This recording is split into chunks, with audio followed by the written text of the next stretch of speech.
창건으로 역사상 가장 많은 욕을 처먹은 학자. 1993년 노벨 경제학상을 수상받은 로버트 포겔은 1974년 책 한 권을 발표하고 역사상 가장 많은 욕을 처먹은 학자가 되는데 그 책이 바로 자가 위의 시간이다. 책 한 권 냈다고 어떻게 역사상 가장 많은 욕을 처먹은 학자에 등극하냐고? 노예제가 사람들의 편견보다 훨씬 더 효율적인 제도였다고 주장하면 된다. 포겔의 주장을 살펴보면 크게 세 가지인데 한번 알아보자. 1점, 노예제는 비효율적이지 않았다. 현대 산업 문명의 생산성은 전문화된 인력에서 나온다.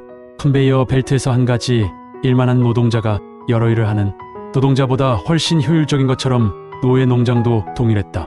남부의 노예 농장들은 각 노예들이 역할을 분담하여 목화면 목화, 담배면 담배 등 각자 작물에 대해 훨씬 전문적이게 만들었는데 이는 남부의 농장이 북부의 농장보다 35% 더 효율적이게 되는 결과를 낳았다.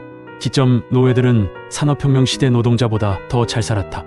포겔은 영양학적으로 노예와 노동자를 비교했는데 산업혁명 당시 노동자들은 하루에 지천 2,500칼로리를 섭취했지만 미국 노예들은 3,400칼로리를 섭취했다고 함. 심지어 노동자들의 식사가 탄수화물 위주의 영양학적으로 불균형한 식사를 하는데 반해 농장 노예들은 자급자족한 식량으로 더 균형 잡힌 식사를 하게 되었다. 물론 산업혁명 당시 노동자들의 생활 수준이 하루 16시간 근무 등 진옥에 힘들게 살았던 것 때문에 노예가 양반으로 보이는 것. 또 우리가 흔히 노예제 생각하면 떠오르는 이런 채찍질하는 장면은 미국에서 그렇게 흔하게 보이는 모습이 아니는데 노예들은 농장주의 대단히 비싼 자산이자 중요한 생계수완이었기 때문에 저렇게 험하게 대하기 힘들었다. 당시 북부 노동자의 연봉이 $300인데 반해 노예의 몸값은 $1,000가 넘어가고 있었음 때문에 농장주들은 이 비싼 노예에게 최소한의 건강관리를 할 필요가 있었기에 기초적인 의료 지원이나 질병 예방이 어느 정도 이루어졌음. 오히려 노예 해방 이후 흑인들의 수명이나 건강 등은 남북전쟁 이전보다 더 낮아졌다.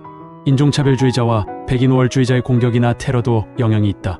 3점, 노예제의 종말은 경제적 원인이 아닌 정치적, 도덕적 원인 때문에 일어났다. 남북전쟁 이전까지 남부 농장들은 연평균 15%의 경제 성장률을 보였으며 이는 북부의 산업 자본보다도 높은 수준이었고 꾸준한 성장세를 유지 중이었다. 노예 값이 $1,000가 넘어가게 되는 것은 이 때문이지만 IT 혁명 이후로 서방 세계는 노예들의 반란과 독립에 대한 두려움이 확산되었고 서방 세계는 노예제 폐지에 대한 논의가 활발하게 이뤄졌고 실제로 폐지가 이어지기 시작함. 이런 상황 속에서 미국 또한 영향을 받고 정치적 대립에 따라 남북전쟁까지 이어지게 됨. 경제적 요인이 아니라 정치적인 요인에 의해서 노예제의 종말이 일어난 거임. 이러한 주장은 당시 학계에 큰 논란을 일으켰고 인권적, 도덕적으로 비난받았으며 심지어 아직까지도 그러고 있다. 그럼 이런 주장을 한 로버트 포겔은 극렬한 노예 찬성론자나 백인 우월주의자가 아니냐고? 전혀 아니다. 로버트 포겔은 1920년대에 태어나 1949년 흑인 여성 에이드 카산드라 모건니 캐산드라 몰긴과 결혼해서 죽을 때까지 행복하게 순애로 살았다. 당시 만연했던 인종차별 분위기를 생각하면 대단한 것. 심지어 이 책을 쓴 이유도 경제적으로 효율적이고 합리적인 제도를 오로지 인권 때문에 폐지했으니 노예 해방은 실로 위대한 것이다 하고 주장하기 위해서였다. 덜덜. 이 책은 미국의 노예제만 조명해서 조금 긍정적으로 보이겠지만 영국, 프랑스, 스페인 등 제국주의, 부가의 식민지 노예는 그런 거 없이 진옥에 고통받았다.